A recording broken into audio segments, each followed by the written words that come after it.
So let's talk about the efficacy of whole body vibration. And usually I'm talking about it because women 40 plus are losing bone and muscle mass. And the reason I'm talking about whole body vibration is we know that the whole body vibration plate can help with bone density and how you remodel. But let me show you some research.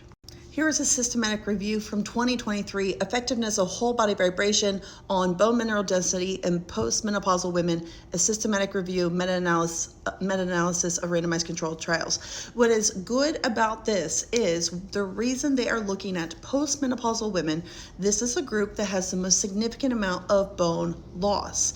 And let me show you what they found. So when you start at the abstract, the present study observed significant effects of whole body vibration on bone mineral density in postmenopausal women with high quality evidence for high frequency, so 30 hertz, low magnitude, and a high cumulative dose, meaning bone takes time to remodel. This is not a quick fix. I am usually talking about that you need to do whole body vibration 3 times a week. Bone remodeling takes time, so like for a year, it's going to take time to make change. And when they broke it all down, there were 13 studies that were high quality and they had control groups, there were randomization. But of course, what happens in exercise studies, and this would be counting as an exercise study, is the protocols are exceptionally different.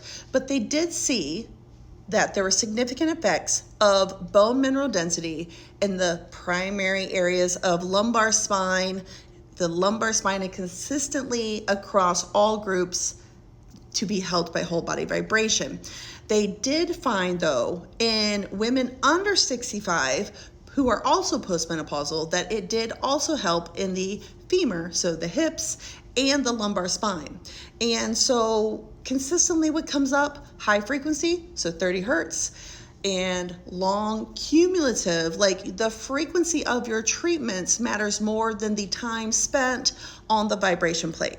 So like I said, 30 hertz, and they said a low magnitude and a high cumulative dose, 7,000 minutes. They later go on to say in another study that 108 sessions in a year, which works out to 3 visits a week or 3 sessions a week. In a different article from 2018, another systematic review and meta-analysis, they came out and said whole body vibration is an effective method to improve lumbar spine bone mineral density in postmenopausal women and older women to enhance femoral neck bone mineral density in postmenopausal women younger than 65 years. And so whole body vibration is a wonderful complement for healing because it is an alternative exercise intervention that has been shown to help increase bone density due to mechanical load. And this is what I think a lot of people miss. It is the mechanical load of whole body vibration. Even though you are not moving around a room, your knees are flexed, there is vibration, which makes the tonic vibration reflex turn on, which makes a lot of your muscles contract. This is why I also will tell you it supports your lymphatic system. Although the research for the lymphatic system and whole body vibration is not quite there, lymphatics is not a high realm of research and priority, but I do have a different study for that at a different time. So this study goes on to say that the vibration training requires a great response for the muscle and bone tissue to absorb and dampen the energy caused by the oscillations, and it has been shown that whole body vibration can produce an osteogenic effect counteracting age-related bone loss. And if you've been listening to me, once you hit 40, I need you to care about your bones. I need you to care about your muscles. I say you lose about 1% per year, but technically the research will say it is 8% per decade, but like it varies. But the reason I say 1% is because depending on where you are in your hormonal shift, your late perimenopause and early postmenopause is where we lose the greatest amount of bone density. And in this way, I feel prevention is better than treatment. Of course, the research is going to be done on postmenopausal women because their hormones have left. Estrogen helps our bones remodel, and nobody cares about prevention and research. Like, we would need a long haul, years study, like a big fat study to show whole body vibration prevented osteoporosis. The other complicating factor is when you're actually doing a study design, I think they would also exclude women who are doing hormone replacement therapy because they would say it would alter how their bones remodel and not show the pure effectiveness of whole body vibration. And so this is why when you look at the research, you're like, well, why are you talking about postmenopausal? Because they have a disease process happening called osteoporosis, and that's the only reason they're going to do research, because nobody's paying for prevention. They're paying for treatment for a disease. So let me show you this particular table from the 2018 systematic review.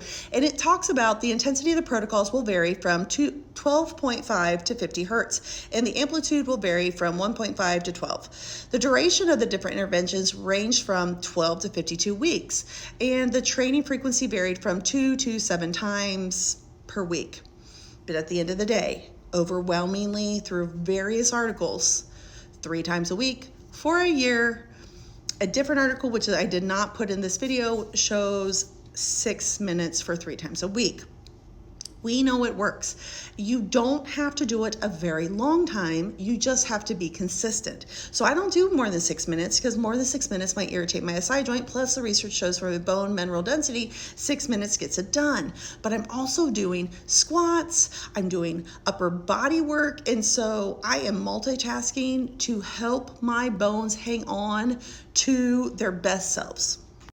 Like I said, it doesn't really matter how long you're on the vibration plate. It's that you're consistent and you keep getting on the vibration plate throughout the year, because bones take time to remodel. And also they said that previous research has stated that frequencies less than 20 hertz does not provide sufficient training stimulants, but they found that that's not true. I would say, and this is what is known, that the whole body vibration at a lower hertz does still support lymphatic and muscle growth, but the higher dose does bone. And at the end, they say that whole body vibration is a great potential non-pharmacological intervention for improving bone mass in postmenopausal women. And if it improves bone mass in postmenopausal women, it can help you prevent bone loss.